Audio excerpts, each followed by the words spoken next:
कवि या कवि कुल गुरु कवि कुल गुरु की उपाधि दी गई है। कालिदास जी जन्मजात मूर्ख थे। कालिदास का नाम पहले था बदरू। जैसे आप लोग सुनते हैं बदरू छिपाते हैं उनका बड़ा बदरूच है, तो बदरूच हमारे वही बदरू। इनका कालिका के नाम था, इन्हीं का नाम कालीचरण था। कुछ लोग इनको कालीचरण कहते थे। कालिदास देखिए भाई साहब, उज्जैन में इनका जन्म हुआ था। कहाँ? उज्जैनी।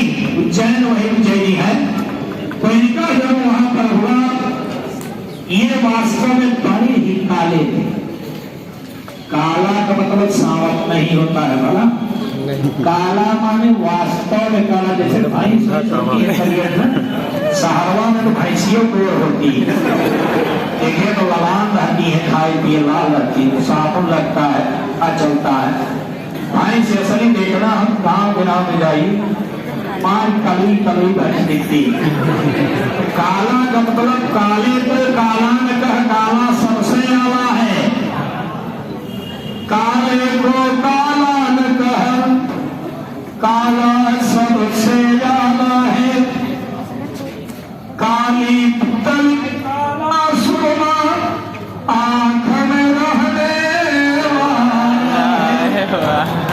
अगर आप काली वस्तुओं से घृणा करते हो तो आंख की पुतली को निकलवा दो। अगर काली वस्तुओं से, केवल काली लड़कियों से हमारे शादी में भैया लड़की ठीक ठाक है, हाय देखा लड़की सुंदर हो, दहेज थोड़ा 19-20 होगा तो अच्छा ही है। अरे मूर्खों, मूर्खी समाजों, काला तो सबसे आला है। 60 साल का बुढ़वा बालों में खिलाफ लगाता है जवान बनने के लिए, तो ये काला तो जवानी का प्रतीक है।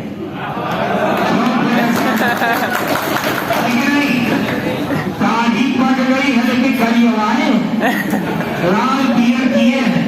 आज सब छोटे छोटे लड़के बुढ़ा जा रहे हैं तो काला कर रहे हैं, पैदा होते आ रहे हैं चश्मा गर्भाई से लेकर आंखें नहीं दिखाई दे रहा। तो माने काले को काला में कह, काला सबसे आला है। और काली पुतली काला सुरमा, आंख में रहने, इसलिए काली वस्तुओं से पैर करो। अब कालिदास जन्मजात मूर्ख थे। एक बार की बात है, विद्योत्तमा नाम की एक बहुत बड़ी विदुषी कन्या थी। उनके पिता का नाम शारदानंद जी था। विद्योत्तमा इतनी बड़ी विदुषी थी कि उससे पूरे भारतवर्ष के विद्वान शास्त्रार्थ में हार गए, पराजित हो गए। शास्त्रार्थ में जब सब पराजित हो गए, देखिए जब हम हार जाते हैं तो वह खिसियानी बिल्ली खंभा नोचे, सुने हम हमारा। तो वो विद्वान बिल्कुल झुझला गए कि क्या करें, अब इसका कैसे बदला ले। एक नारी से पराजित हो गए, मर्द से अगर जो है पराजित होते दोनों बात होती, और एक नारी से, तो कहा इसका बदला जो है कैसे पूरा किया जाए। कहा एक दिया है, इसे पगले से करवा दिया था कि जब पगल है पति मिल जाएगा सारी नशा एक दूर हो जाएगा, अपने यहाँ पर सारी विद्या मर जाएगी। कहा अच्छा। कहे मूर्ख की तलाश करते करते तो एक काला कलूट आदमी चौदह पेड़े पर बैठा था, चौदह करीबा पर उसी को काट रहा था। अरे कहा ऐसे बड़ा मूर्ख कौन मिलेगा। ले गए कालिदास को, कहा तुम बोलना नहीं, हम लोग सारा काम बना ले जाएंगे। कहे विद्योत्तमा के पास, कहे विद्योत्तमा जी ये आपसे शास्त्रार्थ करने के लिए आए। कहा लेकिन एक शर्त है, आज इनका एकादशी का व्रत है, ये मौन रहते हैं। कहा तब, कहा ऐसा है कि मैं सांकेतिक भाषा में इनसे बात करूंगी। सांकेतिक भाषा जानते हैं नहीं? कहा हाँ वो हमें खूब कवि है, सांकेतिक भाषा जानते हैं। कालिदास नहीं मनाई जाता है। अब देखिए कि एक उंगली उठाती है वो विद्योत्तमा, एक उंगली उठाए तो काली दसवा पागल तो पगल है, इतु से उंगली उठाए। तो विद्वानों ने कहा वाह, कहा आप कह रही हैं कि केवल परमात्मा है? कहा नहीं, ये विद्वान जी कह रहे हैं कि आत्मा और परमात्मा तो। जबकि सोचा लग रहा है हमारी ये ज्ञान छोड़ना चाहती, कहा लेकिन विद्वानों ने उसको बना लिया, कहा बहुत बढ़िया। तब 5 उंगली उठाई, कहा यार, अरे कहा तो सोचा कि तो छापा तो ऐसा कहा ठीक हो, और कहा वाह वाह। कहा देखिए विद्योत्तमा जी, आप कह रही हैं कि शरीर में 5 तत्व हैं, क्षिति, जल, पावक, गगन, समीर, और ये कह रहे हैं कि 5 तत्वों को मिलाकर शरीर बनी, 5 को मिलाकर। आप कह रही हैं कि शरीर में 5 तत्व हैं, और ये कह रहे हैं नहीं, 5 तत्वों को मिलाकर शरीर बनी। कहा बिल्कुल करेक्ट आंसर। परमाला जो है पहना देती है। पहले जमाने पालकी चलती थी, पालकी पर बैठे दुल्हा दुल्हन चल रहे, रास्ते में ऊंट दिखाई देता है, काली दसवा से नहीं बर्दाश्त हुआ, कहा ऊंट ऊंट ऊंट। विद्योत्तमा समझ गई कि महापागल, अगर हिंदी बोलता तो ऊंट बोलता, संस्कृत बोलता तो पुष्प बोलता, अंग्रेजी बोलता तो कैंडल बोलता, लेकिन इसका मतलब इसका कुछ नहीं आता। कहा चलो घर पहुंचे तो बताए, देखे पहले तुम्हारा दुआ कैसा पहुंची। भाई साहब अब ये गाती है, शुद्ध संस्कृतवादी थी। कहा अनामृतम कपाटम द्वारम दे, कृपया खुले हुए दरवाजों को बंद करो।